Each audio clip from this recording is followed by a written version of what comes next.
What's your name? David O'Reilly. And where are you from, David? Just up the road here. Yeah. And I see you have a chariot. This is an Irish chariot. There are 6 chariots on the High Crosses of Ireland.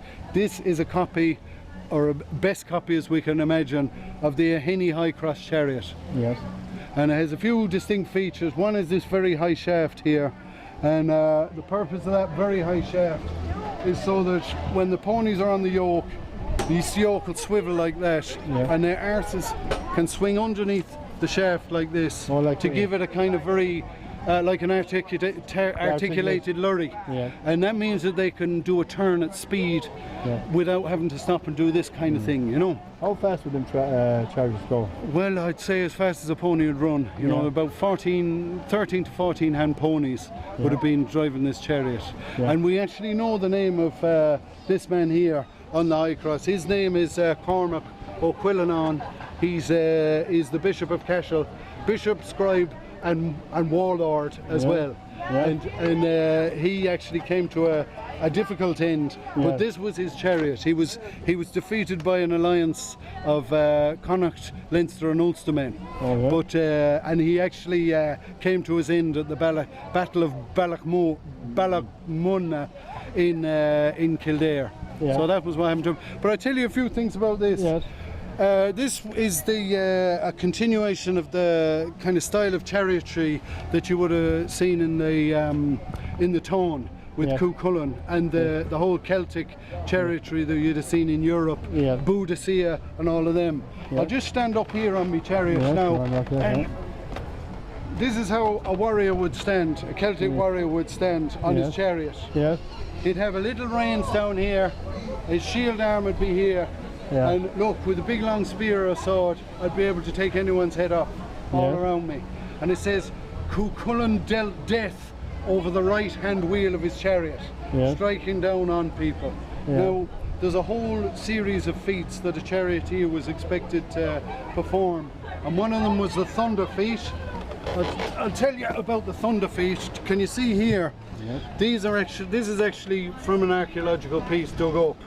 Now that would have been sharpened, and as you can see, if I was to be driving along, running my pony along the front ranks of my enemy soldiers, and I was to dig that into them, they've soldiers behind them, they can't go anywhere.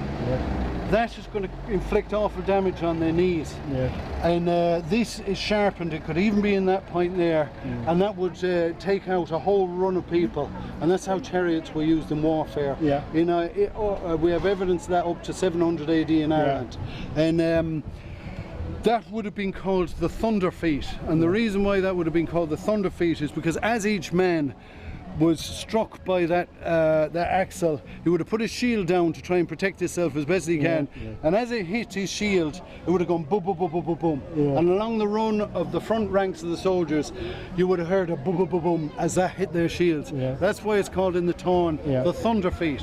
And there's another one. If you want me to keep going, I'll keep going. Right, Michaela, hold that there. Now, this is where the charioteer would have sat. He'd be slightly higher on a cushion there, and his legs would be spread over the ponies' backs. And the reason for that was so he could steer the ponies with his legs. He could fire a bow, he could use weapons, and the second feat, noble feat of the charioteer was to do the salmon leap. And that was actually where my enemy is, I'm beating my enemy, their shielded ranks are starting to break up, and I'm going to drive my chariot right through the middle of their soldiers.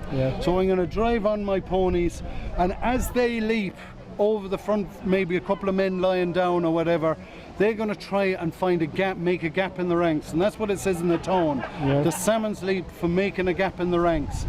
Now, as my ponies leap, I'm going to put my legs on their rear.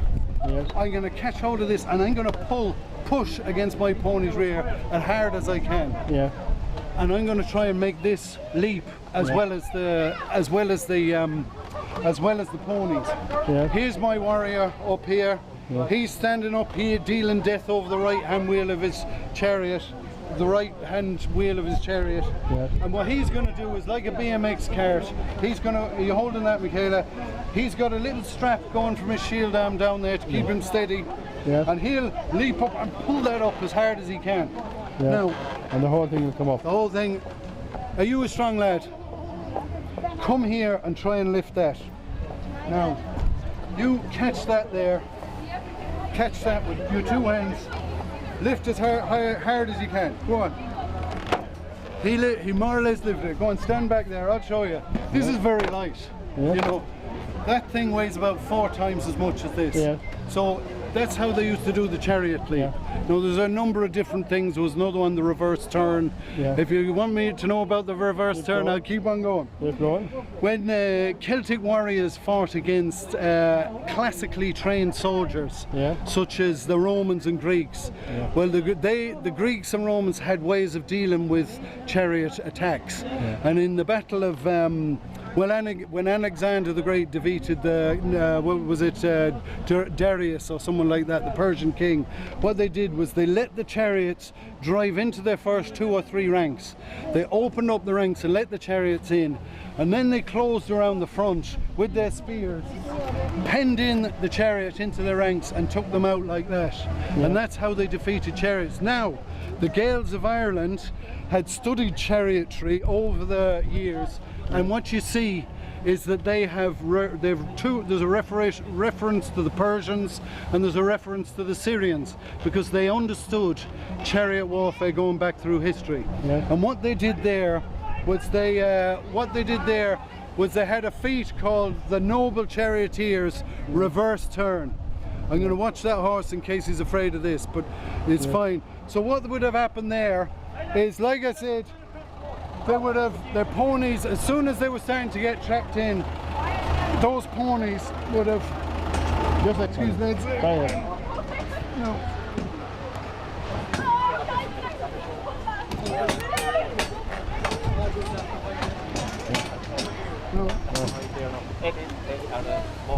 No, lads, just so as I was saying there, as the classically trained Romans' job was to hem in these chariots and try and stop them from moving and take away their advantage of speed. Like I said, the Celtic warriors had a way of dealing with that, and that was called the Noble Warrior's reverse turn, which is just get out there as quick as you can. Now I've my 2 ponies here, one here, another one there. Now this, because of the very high shaft, has a feature called articulated turning, which was exclusive to Irish chariots. And that basically means, here I go, my ponies can turn round and head out that way. Now, I was talking to a crowd of fellas down in Clare, and one of the lads said, why can't he just turn around all the way like that and push it out like a wheelbarrow? And I tell you what, he might have a good idea there, because maybe that is the way. Because they can actually go that way, They did the Noble Charioteer's reverse turn. But that's it. This chariot is from AD 907, and that's the style of chariotry that you would have known from that era. Now, here's Cormac O'Quillinan, Bishop of Cashel. Here he was there. Now what happened to him was he started to impose on the rest of Ireland a law called the Law of the Clerics. He went up from Cashel to Clonmacnoise and he imposed the Law of Clerics on the people of Connacht. So, which wasn't well liked, but he did it, and he imposed the law and its associated taxes, of course, on the people of Connacht. And then he went up to Leinster to try and do the same thing to them. But as it happened, the Leinstermen had called the Ulstermen in, and Cormac was vastly outnumbered by an alliance of Connachtmen, Leinstermen and Ulstermen, and himself and 6,000 people died at the Battle of Ballagmundna, and which is all documented in the fragmentary annals of Ireland. And well, that was that era then, and that was more or less a broad overview of my chariot here, which I've had made. What kind of timber would you made of? That's made of ash. Now there's very little evidence for what they would have been made out of. But these iron banded wheels were originally made by Celtic peoples from about 1000 BC. We believe they had them, and they would have been. I mean, we still have them today. So you know, they're a long tradition of those. Was this kind of a spring, or what was this? Yeah. Now this is that was one of the biggest revelations to me. Yeah. I had this chariot made and everything, and I looked at that, and basically what that is a big bow. And it does. It takes some of the force, but say it takes some of this. It acts as suspension. But I started looking into all the carvings and all the historical pictures of chariots through the Roman times, through the whole lot, Egyptian lot, and I never saw one of these. And sure, we're so used to seeing them as a leaf spring. They're on every lorry in the world today. They're on every half the cars going, and we're so used to seeing them, we'd never imagine that it was Irish charioteers that may have been the first one to make them. And it was something which came to me late because I was so used to seeing them. But unless somebody sees some evidence of them earlier, I think that on the Henny High Cross you see the first evidence of spring suspension. You know, leaf spring suspension. There's a few other things to them. You've got your very wide stock, because this wheel is straight as a die. It's not dished like a modern wheel, so because of that reason you have a lot of side forces, and that's why this stock is so wide, whereas the stock on that little one over there is only about half as wide.